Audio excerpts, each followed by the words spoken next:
tu étais petite, n'est-ce pas? On se demandait si... Quoi? Est-ce que tu as eu des terreurs nocturnes récemment? Nous aussi. Tu ne crois pas possible que quelque chose qui nous a effrayés quand on était gosses revienne pour nous chercher? Écoute-moi, quand tu entends pleurer un gosse, tu trouves ça normal et tu fais pas toujours attention, d'accord? Or, c'est leur manière de t'avertir. Ils ont essayé de m'attraper. Ils ont essayé de s'emparer de moi. Ouais, ça. Respire profondément, d'accord? Tu vas bientôt dormir. Oh, j'ai pas l'intention de dormir. T'as besoin de dormir, mon cœur. Je n'ai aucune envie de dormir.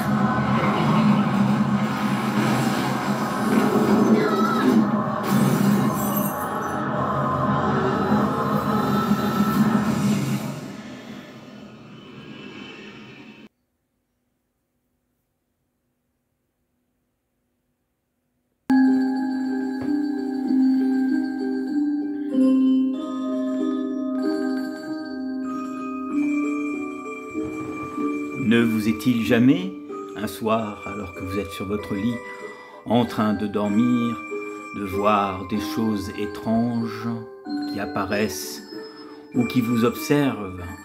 Eh bien ce soir, dans les contes de la crypte de Fenris, nous allons parler de ce film. Un film qui n'a pas trop fait parler de lui, mais qui reste un classique.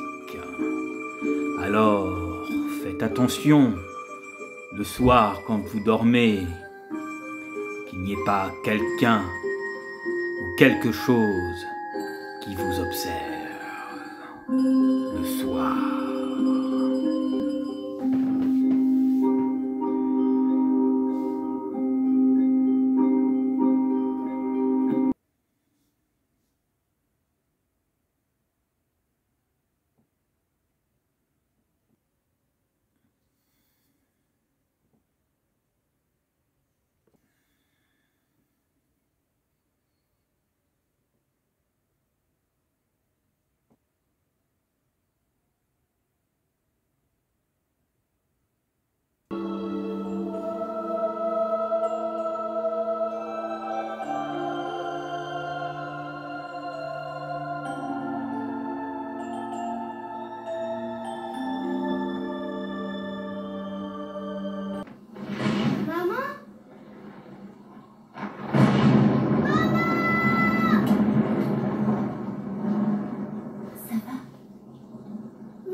C'est seulement l'orage, mon chéri. Je sais, mais j'ai peur de l'orage.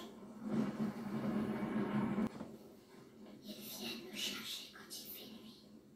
Chérie, personne ne viendra te trouver. Sauf moi, éventuellement, si tu refuses encore de dormir. D'accord?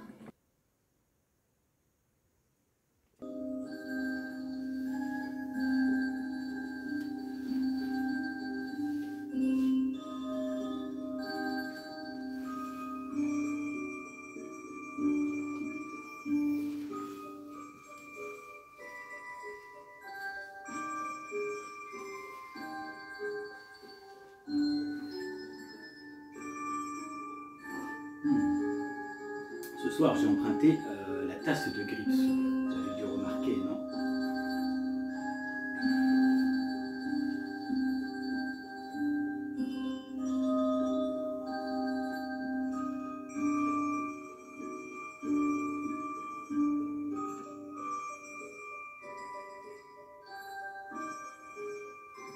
Alors, vous devez certainement vous demander ce que c'est.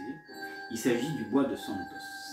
Le bois de Santos vous permet justement d'évacuer les mauvais esprits, très utile pour aussi, si vous êtes enrhumé ou quoi, vous en placez un peu partout dans la pièce et le bois de Santos vous permet justement d'évacuer les mauvais esprits, vous permet de bien dormir et plein d'autres choses. Et souvent dans ce genre de soirée, il est important d'en placer. Si, admettons, vous avez des cauchemars dans la nuit, ou vous avez la paralysie du sommeil, quoi que ce soit, vous n'arrivez pas à dormir, eh ben, je vous invite à mettre justement le Palo Santos, c'est exactement comme ça qu'il s'appelle, pour placer dans toute la pièce, et ça vous permettra d'évacuer tous les mauvais esprits ou les ondes négatives qu'il y a dans la pièce.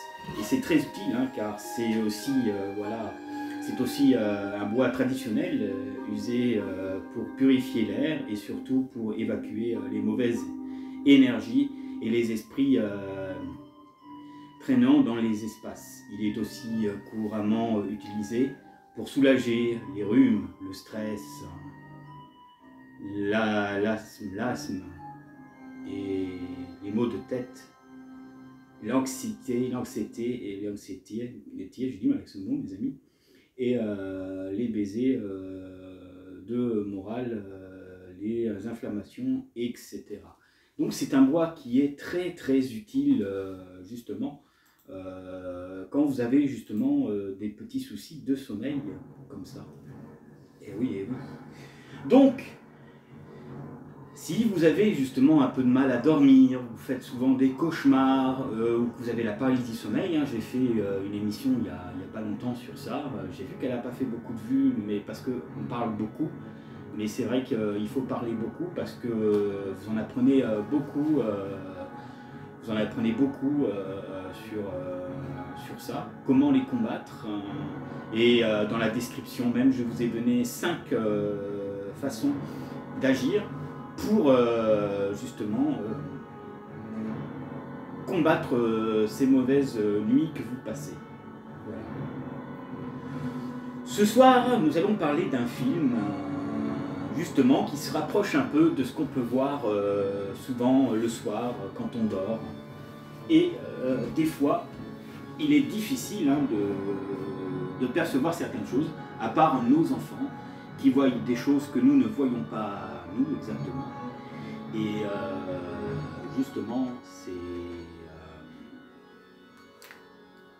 c'est important d'être attention. Quand vous avez votre enfant qui crie, qui vous parle parce qu'il a peur du noir, ou parce qu'il dit qu'il y a quelqu'un qui va le chercher, ou qu'il observe, et oui, c'est souvent des cas comme ça. Et même dans cet univers entre le nôtre et celle des morts, hein, il y a aussi d'autres portes parallèles qui ouvrent à d'autres mondes que nous ne connaissons pas, qui sont inaccessibles, mais que certaines créatures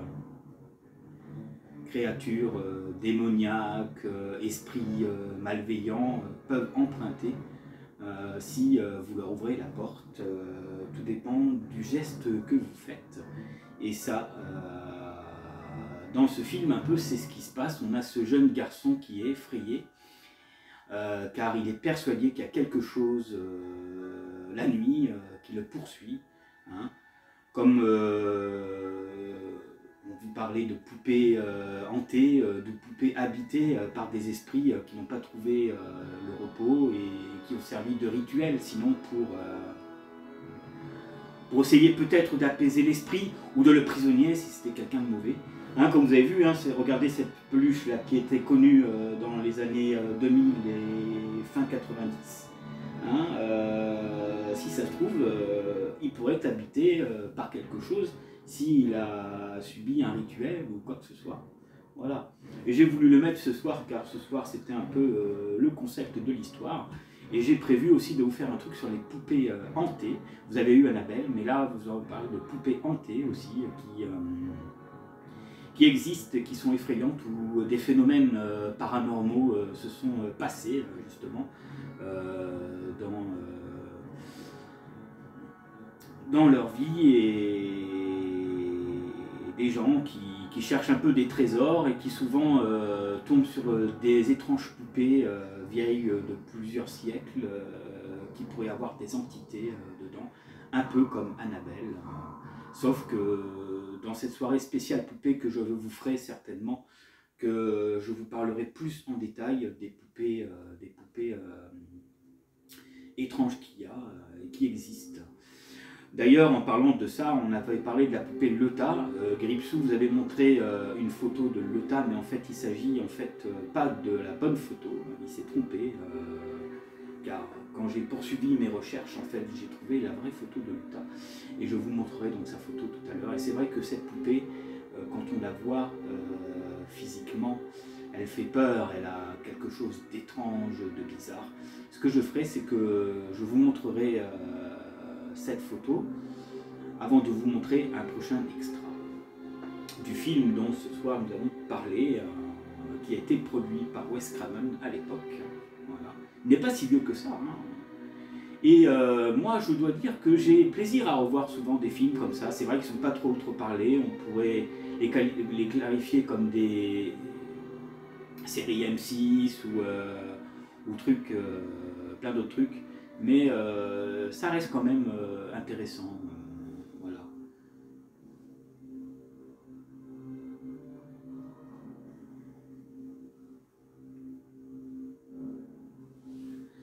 D'ailleurs, ce que je vous propose, c'est de vous montrer un autre extra avant de vous lire justement le synopsis de ce film qui se fait appeler Le peuple des ténèbres, ou la peur des ténèbres, on peut dire aussi. Allez, tout de suite un extra et on se retrouve après.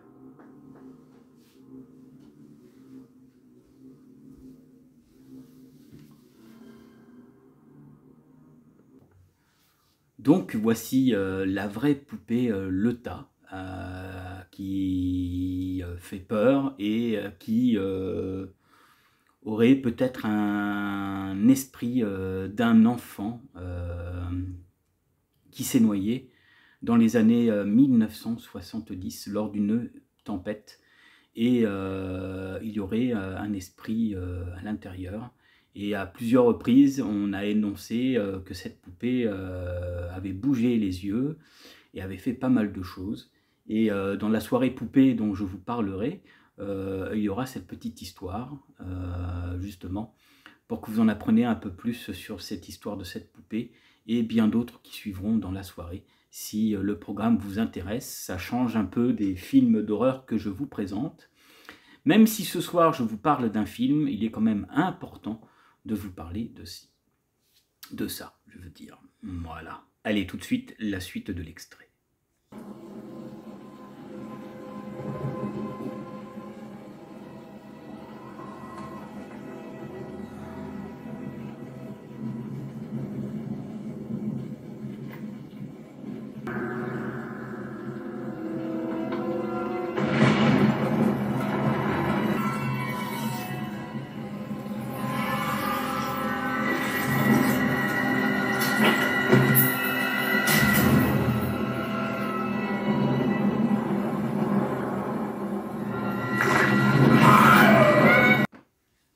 Et non, ce n'est pas l'aube d'Halloween encore.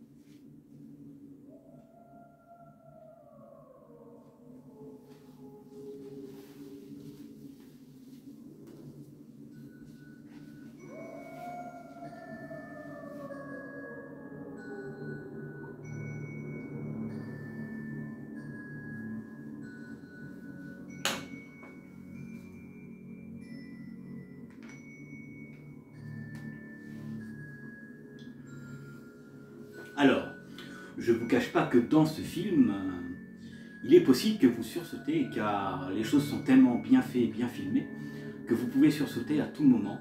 Hein. Alors si vous êtes un peu craintif, je ne serais pas étonné que vous sursautez pendant le film.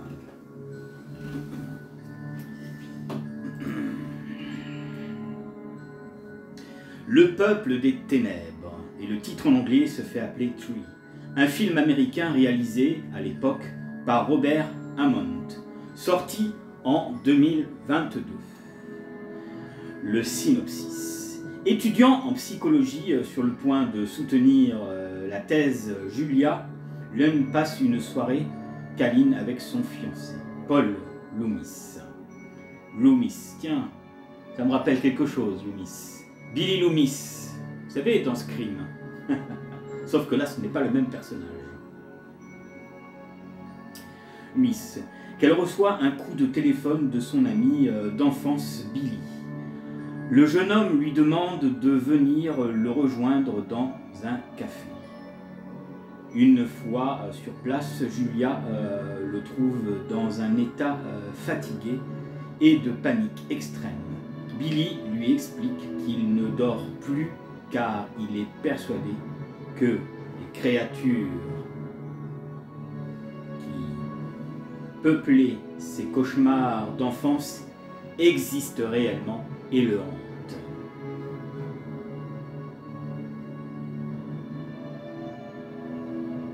Il cherche à s'emparer de lui. Selon lui, ces monstres n'agissent qu'à la faveur de l'obscurité.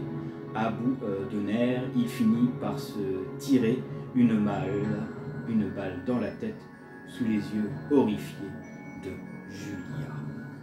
Waouh! Alors comme quoi, la personne devait vraiment avoir très peur pour en arriver là. D'ailleurs, on retrouve un acteur dedans qui a joué dans Buffy contre les vampires, la saison 4, où il joue le rôle de Raleigh, je crois, je sais plus comment il s'appelle, enfin, voilà, il joue le militaire, Riley, voilà, c'est ça, je suis arrivé. Voilà, et il joue dedans, en fait, dans ce film, hein. Donc, vous voyez, c'est un genre de petit téléfilm, comme on pourrait voir à l'époque de ça, hein. Il est revenu, hein, quand même. Mais ça a quand même été exceptionnel, hein, je dois reconnaître. Alors, Julia, qui a elle aussi connu la terreur nocturne durant son enfance, après avoir vu son père se suicider, commence à son tour à être témoin de phénomènes inquiétants. Voyant une dimension noire dans son miroir, agresse Paul sans le reconnaître lors de ses funérailles de Billy.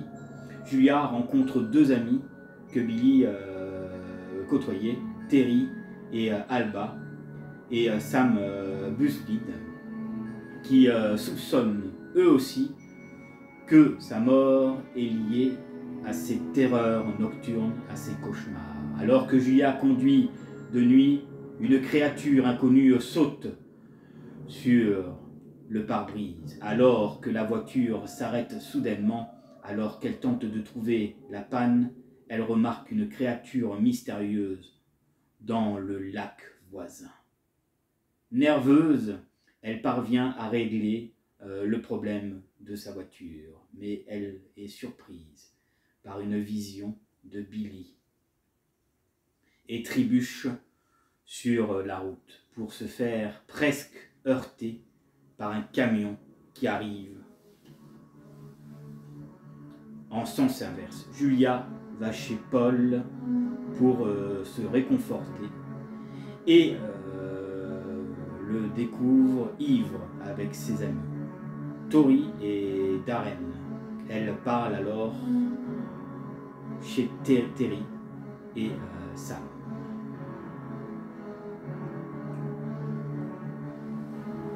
Et ce que je vous propose, c'est un autre extrait.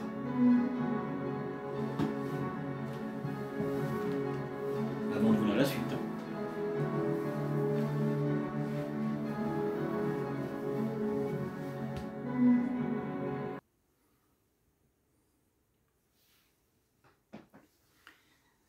Bonsoir, les petits monstres du net. Attention, cette séquence peut peut-être vous faire peur ou vous faire sursauter.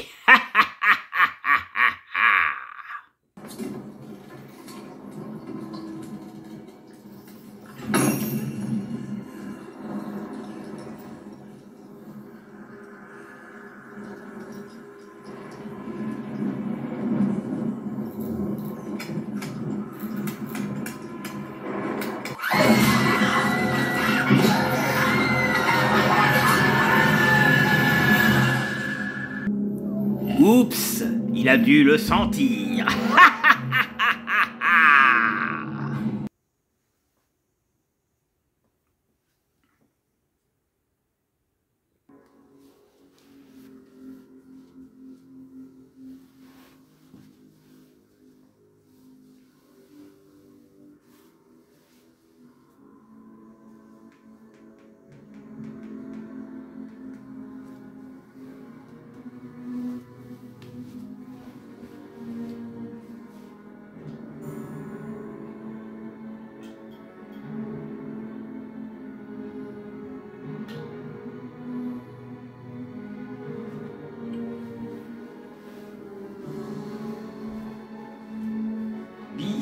Bizarre.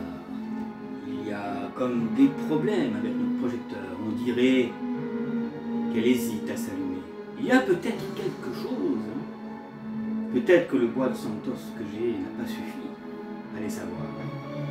En tout cas, je vais vous lire la suite de votre synopsis. Et nous arrêterons là après un dernier extrait. Hein, pour ne pas vous dévoiler tout le film, hein, quand même. Et je vous invite vraiment, si vous le trouvez, à le découvrir. Alors, le trio étudiant étudie le journal intime de Billy et de Terry et de Sam. Lui racontent leur propre terreur nocturne de l'enfance, alors que Julia ne garde aucun souvenir des siennes. Julia commence à croire aux histoires de ses amis. Après avoir rencontré une petite fille nommée Sarah, une des partisanes du docteur Booth, qui souffrait également de terreur nocturne, qui ont commencé après la mort prématurée de sa mère. Sarah affirme que les choses la poursuivent pour la manger. Dans ces horribles cauchemars, et que la seule chose qui les éloigne, ce sont les lumières. Elle a une marque étrange sur un bras, similaire à celle apparue sur la main de Billy, l'épaule de Sam et la cheville de Terry. Plus tard, Terry et Sam sont emportés par les créatures.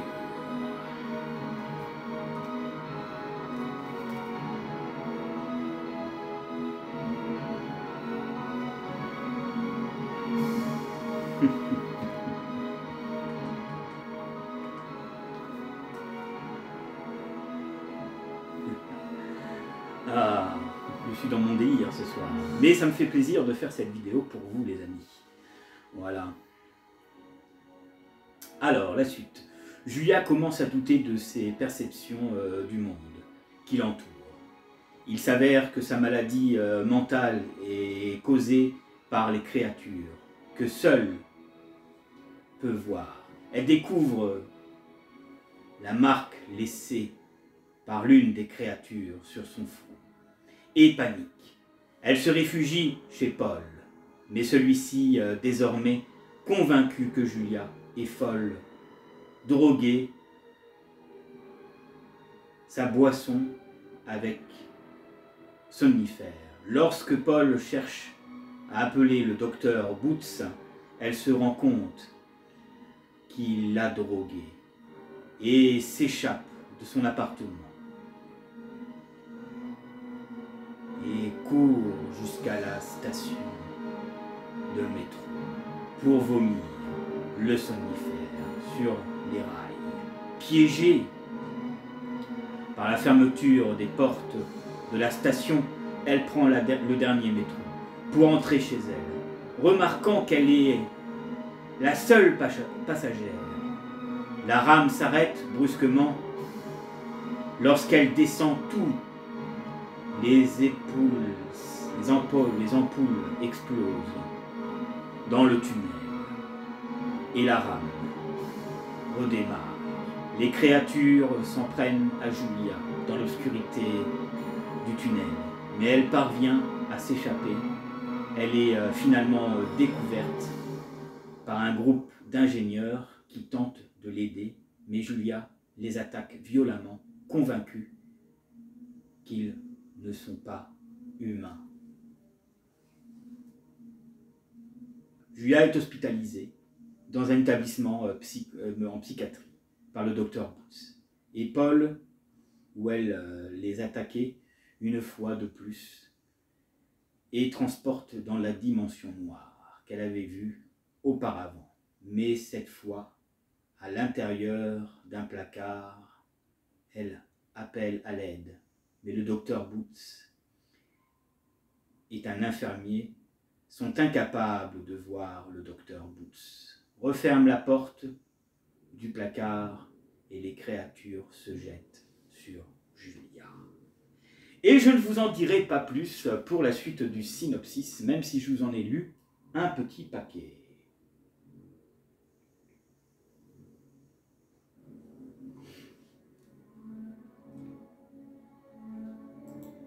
Alors, j'espère que ça vous a donné envie de rencontrer et de voir ce film. Si vous avez l'occasion, vous pouvez le trouver dans les sites streaming, si jamais vous n'arrivez pas à trouver le Blu-ray ou le DVD. Je vous invite quand même à le voir, si jamais vous êtes intéressé, pour les quelques extras que je vous ai montrés. Voilà. Et donc, avant de vous montrer un dernier extra, je vais vous lire tout à l'heure, après l'extra, et après nous nous quitterons, d'une histoire d'une poupée, voilà, pour vous mettre un peu dans l'ambiance dans la prochaine vidéo que je ferai sur les poupées hantées. Voilà. Une poupée qui s'appelle Anne, donc non, ce n'est pas Annabelle, mais c'est une poupée qui s'appelle Anne, et qui date de l'année 1900, voilà. Et autour de cette poupée, des choses étranges se passent. Donc je vais vous raconter une petite histoire avant d'aller vous coucher. Et je vous laisse avec le dernier extra, et on se retrouve tout de suite pour que je vous raconte l'histoire de cette poupée. Allez, restez avec moi, j'espère que vous passez une bonne soirée. Et attention, si vous avez des poupées en porcelaine chez vous, vérifiez qu'elles ne sont pas vivantes ou qu'elles ne vous tirent pas les pieds le soir quand vous allez dormir. Ou un nounours, tout mignon.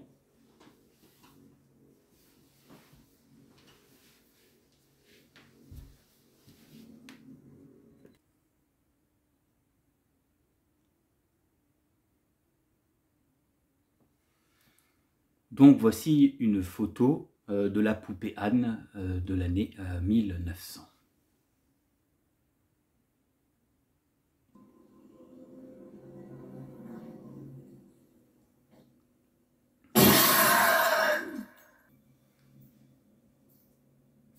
Qu'est-ce qu'il y a? Rien. Rien.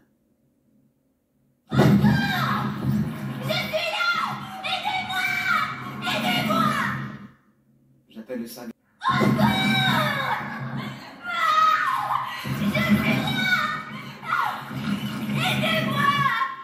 Vous venez? Ouais.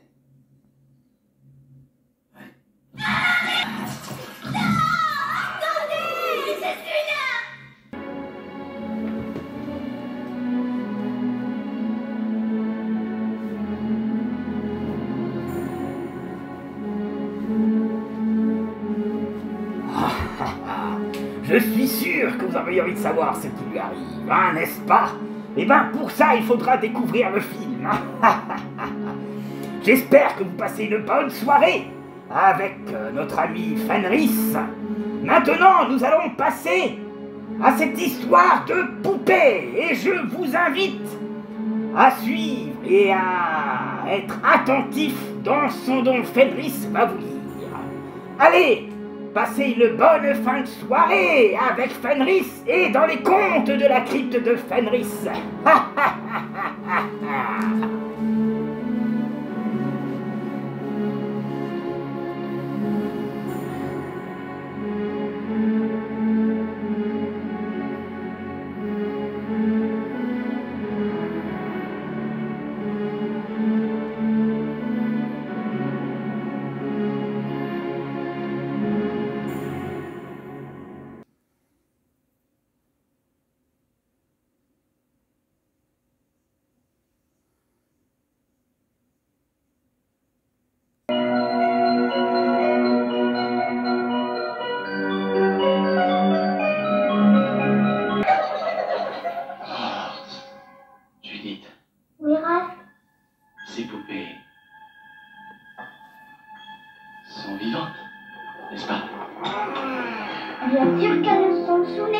vous avez parlé des jouets qui s'animent la nuit. Mais Julie, je parlais seulement d'une gentille histoire. Une histoire vraie? Eh bien, partons d'ici. Un classique dans les années 87, mais qui avait fait quand même son succès à l'époque. Et dans la vidéo des poupées, je vous en parlerai, je vous montrerai quelques extras de ce vieux film aussi. Ça va rappeler plus d'un, ça c'est persuadé, je suis persuadé, je veux dire.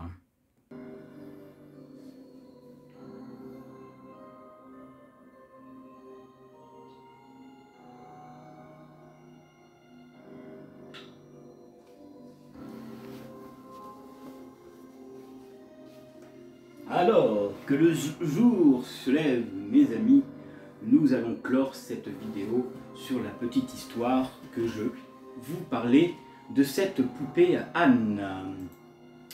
Alors, prêtez-moi l'oreille, soyez très attentifs. Voici une petite histoire de poupée avant d'aller vous coucher. Selon les dires, la poupée Anne serait hantée par l'esprit d'une petite fille de 13 ans qui s'appelait Anne et qui était, traitée pour la tuberculose au Sanitarium à Valley Hill, à Louisville, dans le Connecticut. Au début des années 1900, parmi les nombreuses personnes qui s'occupèrent de la fillette, se trouvait Louise, une femme qui était chargée du bien-être des enfants. Durant leur séjour, les jeunes patientes s'attachent souvent à Louise, et quand elle mourrait, leur esprit la suivèrent parfois dans sa maison, espérant qu'elle continuerait à prendre soin d'elle. D'eux aussi.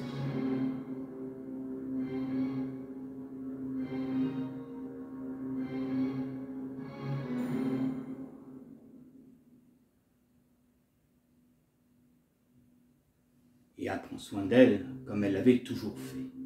Un jour, l'un de ses amis de Louise lui aurait conseillé de se préoccuper des réceptacles pour leur âme perdue. Et elle aurait commencé à collectionner les poupées. À sa mort, Louise aurait laissé de nombreuses notes sur ses petites filles et ses petites protégées, y compris sur Anne, racontant comment l'esprit de la fillette, qui avait peur de l'obscurité et de son vivant, l'appelait parfois d'une voix tremblante au milieu de la nuit, et comment un soir où elle l'entendait pleurer, elle avait vu une larme unique qui coulait le long de la joue de la poupée. Anne aurait été achetée pour 80 € à l'époque par un groupe de recherche sur le paranormal de l'AOIA. Et dès son arrivée dans les locaux de l'INUP à New York, un certain nombre de phénomènes inexplicables auraient pu être observés, principalement des pleurs d'enfants.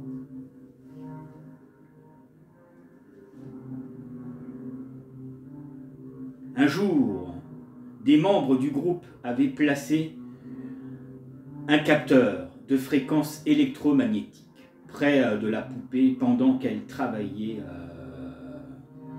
Leur capteur serait resté silencieux tout le temps, jusqu'au moment où l'un des hommes directement posait une question à leur invité. « Salut, Anne. Bienvenue au bureau. Tu aimes ta nouvelle maison ?» 20 secondes plus tard, la lumière du détecteur aurait commencé à clignoter et elle aurait continué sans vouloir s'arrêter. Depuis le 26 avril, Anne est exposée dans un placard de l'un des bureaux de The Limp, L-I-N-E-U-P. Voilà. Et elle est sous surveillance constamment. Durant ces périodes où la caméra qui l'a filmée en permanence, les nombres du groupe pensent mener différents tests et faire venir des experts et partager leurs observations. Le 27, en arrivant dans le local de Zelenknup, un membre de l'équipe aurait remarqué que l'alimentation avait été coupée la veille au soir à partir de 20h27. Il serait alors rentré dans la pièce où se trouvait exposée Anne. Et il aurait vu que le cordon d'alimentation magnétique attaché à l'ordinateur portable avait été débranché physiquement. Et pourtant, personne ne trouvait, ne se trouvait dans ce bureau au moment de la coupure. Et nous arrivons à la fin de notre petite histoire. Depuis les images de la poupée sans diffuser en direct, nombreux spectateurs ont écrit au site, rapportant avoir vu des flashs, des lumières et des éclairs. Certains l'auraient vu se déplacer. Droite, voilà, vers la caméra, pendant une fraction de seconde, et cligner des yeux, pencher la tête vers la gauche, bouger un bras, etc. Et parfois, la caméra s'approchait inexplicablement de son visage pour en faire des gros plans. Un concours a été organisé pour la résidence des 50 États américains qui doivent écrire à Contesti the Line Upcom et expliquer pourquoi Anne aimerait vivre avec eux pour espérer gagner la poupée présumée hantée. À la fin des 3 semaines, le 10 mai, la caméra s'éteindra définitivement et l'auteur le plus créatif se verra récompensé. Voilà ce que je peux vous raconter sur cette petite histoire de Anne. Voilà.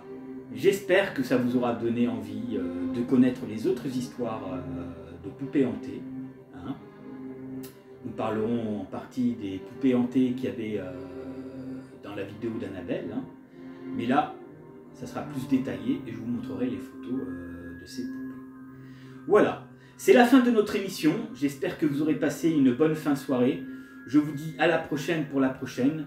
J'ai vu que j'avais un abonné qui vient d'arriver, et bienvenue à toi, et j'espère qu'on aura l'occasion de se rencontrer, plus ou moins tous mes abonnés, un jour en live pour discuter, partager éventuellement s'ils avaient eu des expériences paranormaux ou autres. Voilà, ça me fera un grand plaisir pour moi de discuter avec vous, de vous rencontrer après plus de 3 ans, du moins pour ceux qui me suivent et pour les plus anciens. Voilà, prenez soin de vous, je vous dis à la prochaine pour la prochaine.